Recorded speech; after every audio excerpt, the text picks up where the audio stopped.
مسلمانانو قبضه کې راځي او د هغه بیان نه وروسته فرانس کې ډېر یو هلچل جوړ شوی دی چې دا به څنګه کېږي ځکه مسلمانان ډېرېږي او موږ کمیږو هغه دوه بچي راوړي او زموږ دا خو سم کار کوي 1214 یو مسلمان بچي راوړي او هغه دوه راوړي نو موږ به دې سیوا کیږو که نه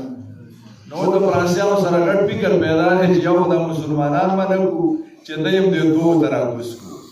او یا موږ هم دا لیول د بچو لږه سیوا کو چې دی رانه مخکې نه شي ځکه چې هلته خو بیا ووټ دی په ووټ باندې به صدر راځي نو بیا خو مسلمانانو باندې راځي نو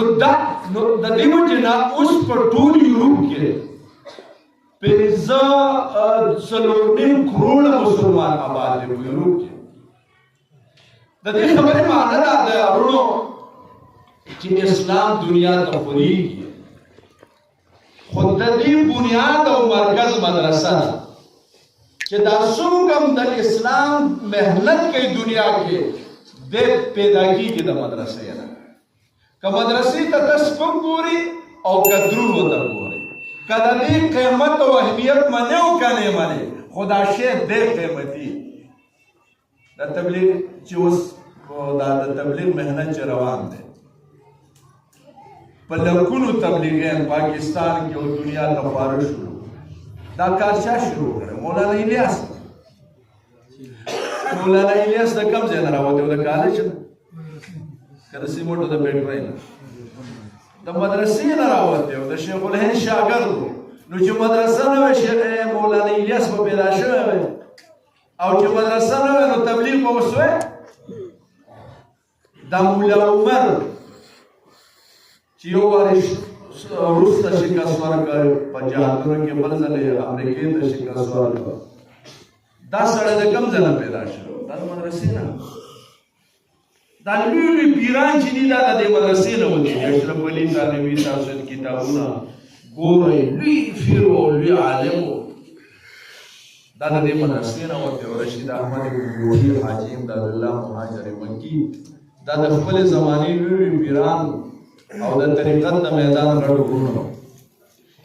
ایمان دنیا ته نن د کوم ځای نه خورېږي د مدارسو نه خورېږي اوس ته د دې نه د مدرسې د اهمیت اندازه ولګوه چې مدرسه څومره ضروري ده زمانو اسلامي تهذیب محمد رسول الله چې کوم تهذیب امت ته پریښی دی امانتاً چې ستا به ګیری ستا به ټوپۍ وي ستا به پیغمبري جامه وي د پیغمبر په طریقه به خوراک کې د پیغمبر په طریقه به ناسته کې ښځه به دې په پرده کې که بار دې ضرورت په بنیاد راوباسې برقه به پرې اچې دا اسلامي تهذیب دی دا مدني تهذیب دی دا پیغمبري کلچر دی دا کلچر چې نن دنیا ته خورېږي دا د کوم ځای نه خورېږي دا د مدرسې نه د مدرسې نه غیر زموږ نوي نسل ټوپۍ هم ګزارلې ده ګیرې هم ګزارلې ده ټای اچئ کوټ پتلون اچئ پرتوک کمیس هم ګزارلې ده مسواک یې ګزارلې ده د هغې په ځای سګرټ استعمالوي خوراک په ولاړې کوي په ناسته باندې خوراک ته تیار نه دی زمان نوی نسل جماعتونه وران دي خوړونه آباد دي په کرکټو باندې دینی مرکزونه وران دي د کھیل کود مرکزونه او میدانونه آباد دي د مانځه په وخت کې نوجوان لګې دي کھیل کوي کرکټ کوي والیبال کوي مون نه کوي قرآن نه راځي اوس کم نوجوان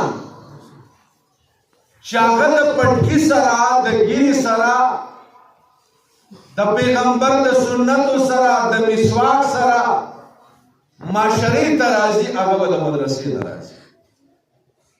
دا تاسو وګورئ دا بچي دي قاري صاحب ورته پټکي په سر کړي دي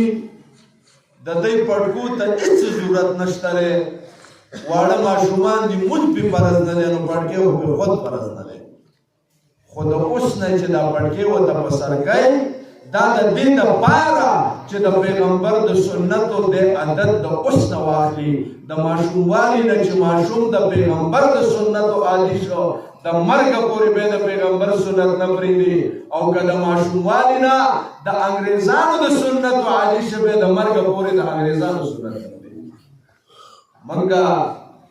لویه علمیه دا ده چې امتیان د پیغمبري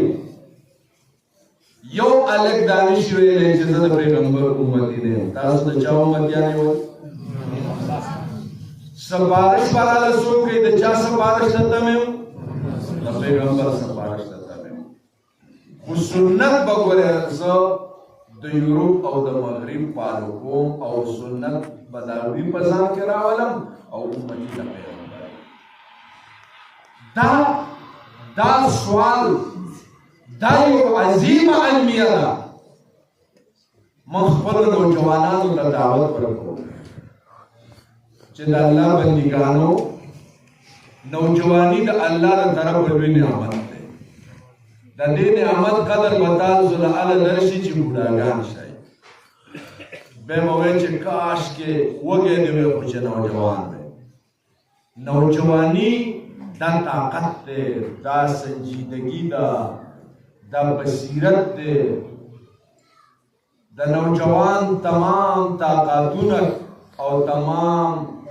صلاحیتونه او تمام چې کوم دغه قوتونه دي هغه کارآمد دي. نو ته چې په نوجوانۍ کې شریعت نه کرکه کې د پیغمبر د سنتو نه کرکه کې نو تا به څنګه پیغمبر سپارش کوي؟